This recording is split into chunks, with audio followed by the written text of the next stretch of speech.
Hello, my name is Glennie and I'm from the Heartland Lifestyle Center. Today I'll be showing you how you can do a chest fermentation at home. So if you haven't watched our video on how you can make our fermentation, you can click the link below and you will see how. So this chest fermentation we'll be doing today will be mixed with the cold mitten friction, and I'll be explaining to you how exactly you can do that. So this chest fermentation, this treatment, can be used for congestions related to colds or pleurisy or bronchitis, but if you're using this for pleurisy, make sure that you don't do any cold treatments in between. So let's begin. So for this treatment, you'll be needing a bed or any kind of surface the person can rest on. You'll be needing pillows and sheets. You'll be also needing a blanket. You will be needing your fermentations, of course. Make sure you have a whole set of them that are being warmed up. You'll be needing this basin with some ice and some water along with mittens, or if you don't have mittens, you can just use a cotton cloth. This will be for our cold mitten friction. Besides that, we'll be needing a kettle, and this kettle will be used for our hot foot bath. Along with the hot foot bath, we will also be needing a chair to put the hot foot bath on. We'll be needing towels to put underneath the fermentation so the person doesn't get burned. And last but not the least, we'll be using other towels which will be used to dry off the person after we do the cold mitten friction. Today I'll be demonstrating this treatment on my friend Carlin, and you can see she's already lying down on this bed that I had prepared for her, and you can see that her feet is in this tub of hot water. Just make sure it's warm enough and comfortable. The thing about the hot water is that it aids with the decongestion, and just make sure that you increase the temperature of the water once the person is comfortable with the temperature. You can use a kettle to do that. So since I got this fermentation from the microwave, make sure that you have some kind of protective gear if you're too sensitive to the heat. I'll be putting the fermentation on some towels so it doesn't burn the person. Okay, you can make it as big as you want it to be. And then I will be placing this fermentation on this person. And then I'll be covering her up.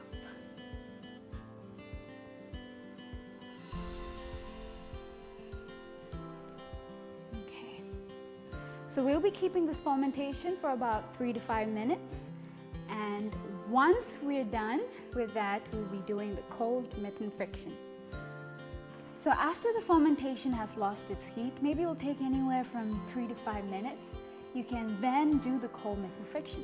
So what is a cold mitten friction? A cold mitten friction is an application of cold water along with friction. So for this, I'll be using ice along with some water and some mittens over here. But if you don't have mittens, don't worry. You can use a cotton cloth of any sort, and it will do a good job. So cold mitten friction is used to increase your white blood cells, your circulation, to stimulate, and all of that good stuff. So let's try doing that right now. I'll be taking the fermentation off.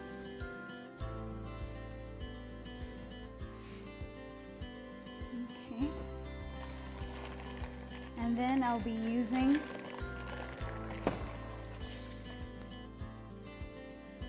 this mitten and create this friction for about 30 seconds. That's when the countdown begins.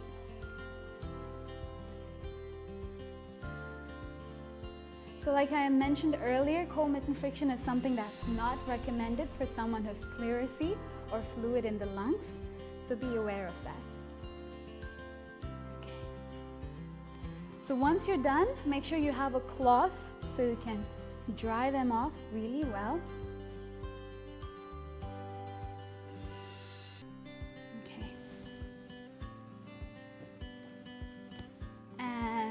once you're done with that, you can bring in your other set of fermentation and repeat the cycle for about 3 to 4 times.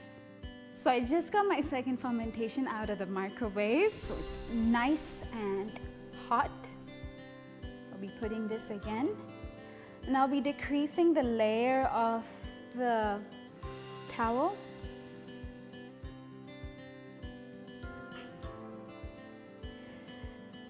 And we'll apply this on top of the chest once again.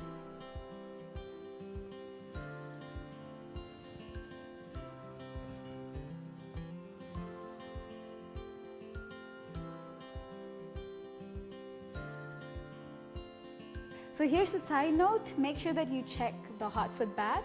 So if the person gets comfortable with the temperature, you can add more hot water from the kettle and make sure you don't burn their feet. So after a while, you might notice that your friend might start sweating because it does get really hot in here, but that's why you have your tub with cold water. You can use a face cloth so you can keep their head cool and nice.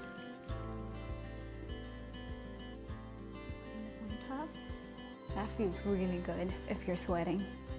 So after 5 minutes, you can take off the fermentation and then repeat the cold mitten friction cycle once again.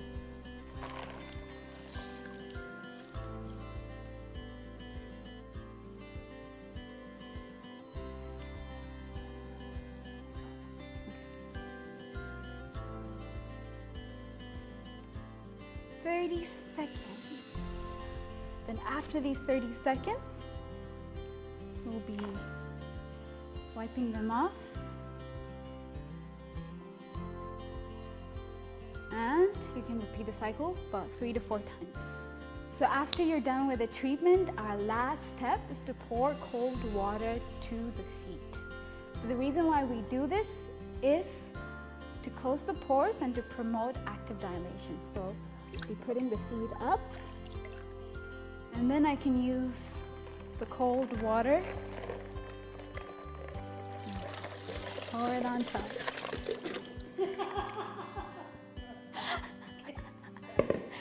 See, it's pretty cold, but you know, it does a good job. And it definitely wakes you up. Yeah. And then make sure you dry their feet really well. And that's it, you're done with this treatment. After you're done with this, let them rest for about 30 minutes to an hour, and you're all done. Thank you so much for watching, and I hope you learned something from this video, and I hope that you're having a wonderful day.